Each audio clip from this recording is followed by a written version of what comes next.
Ukraine के drone से हार गया रूस का परमाणु कवच। जंग के मैदान में पहली बार पुतिन की न्यूक्लियर हार। नेटो की रक्षा के लिए ट्रंप प्रशासन की सौगंध। 4 मोर्चों पर घिरे पुतिन के पास अब आखिरी मौका। पुतिन की साख पर प्रहार, अब होगा भयानक वार। ये दुनिया के लिए सबसे नाजुक घड़ी है, क्योंकि ये पहली बार है जब यूक्रेन की ड्रोन आर्मी ने पुतिन को ऐसा झटका दिया है जिससे उन्हें बहुत गहरी चोट दी है। इतनी गहरी कि उसका अंजाम अमेरिका से यूरोप तक जंग की लपटों को विस्तार दे सकता है। और अगर ऐसा हुआ तो तीसरे विश्व युद्ध का वो दरवाजा खुल जाएगा जो अभी तक बंद है। लेकिन आखिर ऐसा क्या हुआ कि रूस के एक ड्रोन हमले ने पुतिन की नींद उड़ा दी? ऐसा क्या हुआ कि पुतिन को आपात बैठक बुलानी पड़ी? इसे समझने के लिए सबसे पहले इन तस्वीरों को देख लीजिए। यह पहली बार है जब यूक्रेन की ड्रोन आर्मी ने पुतिन को ऐसा झटका दिया है जिसने रूस की सेना के सबसे सुरक्षित और महंगे टैंक IMR-3M ट्रैक्ड टर्मिनेटर को ध्वस्त कर दिया। यह सिर्फ एक वाहन नहीं था, बल्कि रूस के परमाणु हमलों की तैयारी और उसकी रणनीतिक ताकत का प्रतीक था। इस एक हमले ने पुतिन को गहरी चिंता में डाल दिया, इतना कि उन्होंने आपातकालीन सुरक्षा परिषद की बैठक बुला ली है। IMR-3M टैंक T-90 चेचिस पर आधारित भारी कवच वाला और विशेष रूप से माइनफील्ड और बाधाओं को साफ करने के लिए तैयार किया गया था। इसके bulldozer blade, telescopic crane, smoke screen और मशीन गन इसे युद्ध में किसी भी मोर्चे पर जरूरी बना देते थे। लेकिन यूक्रेनी FPV ड्रोन ने इस महाशक्ति के प्रतीक को चलते हुए निशाना बनाकर पूरी दुनिया को चौंका दिया। ड्रोन ने केवल टैंक को ही नहीं बल्कि रूस की परमाणु शक्ति और उसकी सुरक्षा के विश्वास को भी ध्वस्त कर दिया।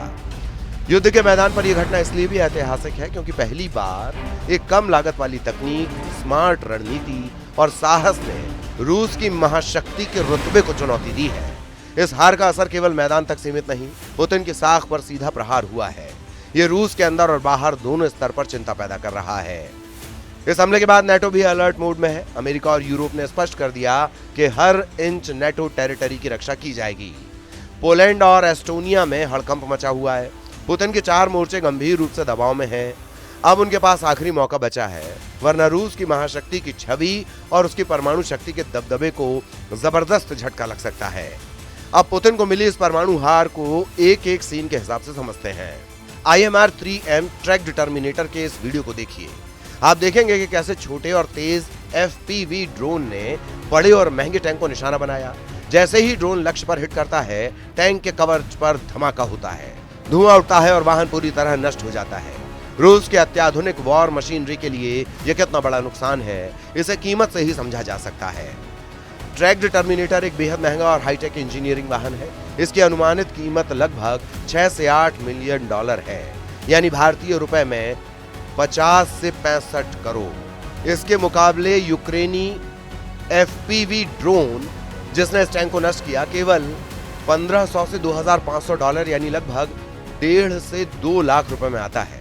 कीमत के हिसाब से देखा जाए तो एक FPV ड्रोन ने IMR-3M की कीमत का लगभग 2500 से 5000 गुना कम खर्च में उसे तबाह कर दिया। मित्र देशों ने एक बार फिर दोहराया कि सामूहिक रक्षा के प्रति हमारी साझा प्रतिबद्धता अटल है। हम रूस द्वारा इस खतरनाक प्रवृत्ति को जारी नहीं देख सकते, चाहे जानबूझकर हो या अनजाने में। लेकिन हम मित्र देशों की जमीन के हर इंच की रक्षा के लिए तैयार और तत्पर हैं।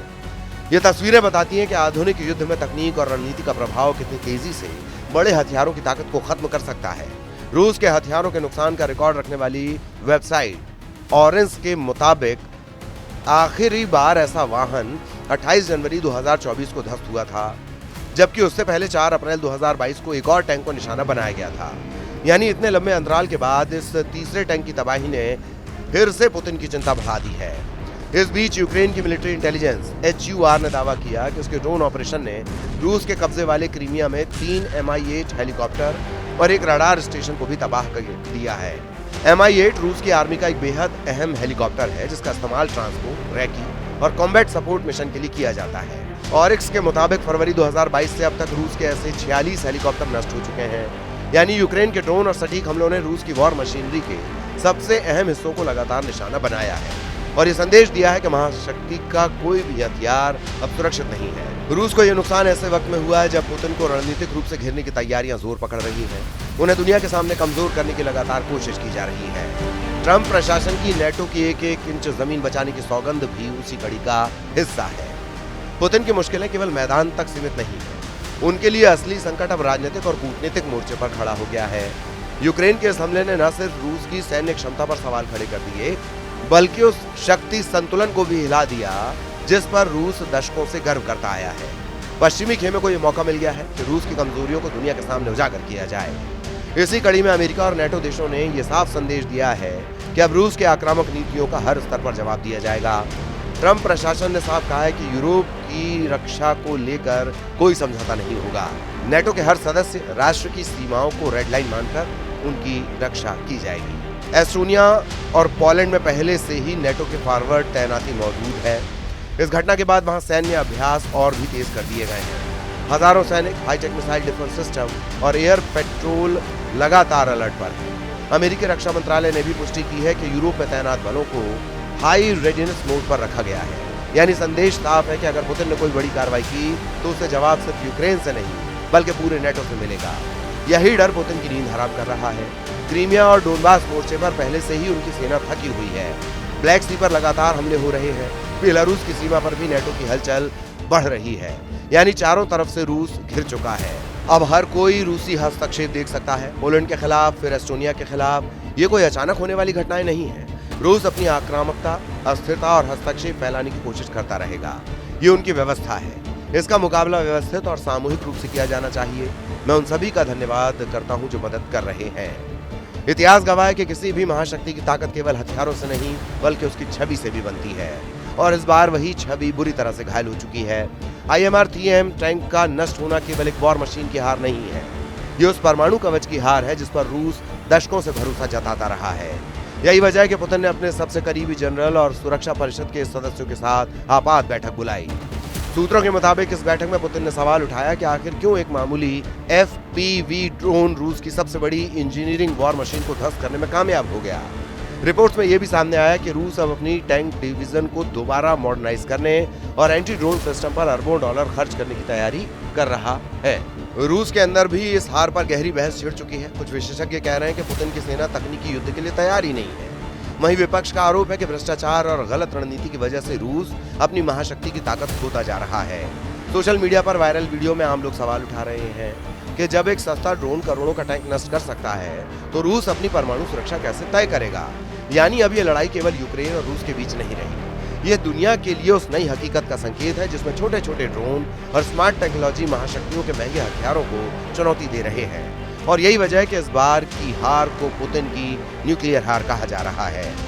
भविष्य का युद्ध अब मिसाइल और टैंकों से कम और ड्रोन, आर्टिफिशियल इंटेलिजेंस और साइबर रणनीति से ज्यादा तय होगा। लेकिन इस तस्वीर का एक और पहलू भी है। पुतिन का गुस्सा अब और भयानक रूप ले सकता है। इतिहास बताता है कि जब भी कोई महाशक्ति अपनी साख बचाने को बेताब होता है तो उसका अगला कदम अक्सर विनाशकारी साबित होता है। यही डर नेटो को भी है। यही वजह है कि अमेरिका से लेकर यूरोप तक सुरक्षा परिषद और राजधानियों में अलर्ट मोड का सायरन ऑन कर दिया गया है।